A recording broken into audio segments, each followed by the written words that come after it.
অভিভাবক হিসাবে আমাদের এখানে দেন, সেটা আপনাদের যাদের মতো করে দেন। সেটা না দিয়ে দিনের পর দিন দেখেন, গতকাল সেনাবাহিনীর পাহারায় যদি একজন লোককে তার অফিস স্টাফরা যদি ধাওয়া দিয়ে বের করে দেয়, তাকে চায় না, সেখানে এই লোকটা কেন থাকবে? আমরা আপনাদের কাছে কোশ্চেন করি যে এই লোকটা কত থাকার যোগ্য কিনা, আপনারা বলেন যোগ্য ভাই?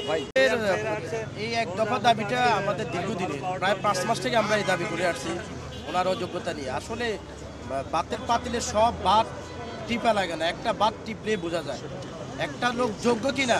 সেটা ওনাকে সময় 6 বছর দেওয়া লাগে না, 3 মাসেই যথেষ্ট।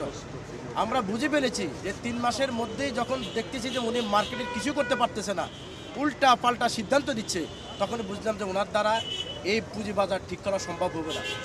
এটাই বাস্তবতা।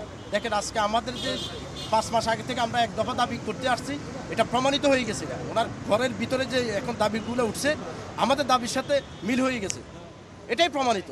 আসলে উনি এই চেয়ারের যোগ্য না। আমরা চাই যে এই চেয়ারে একটা যোগ্য লোক দেন, যেন পুঁজিবাজার এবং বিনিয়োগকারীদের আস্থা ফিরে আসে। তো আমরা তো ক্যাপিটাল মার্কেট ইনভেস্টর অ্যাসোসিয়েশন, এটা তো আমাদের কর্মবিরতি না।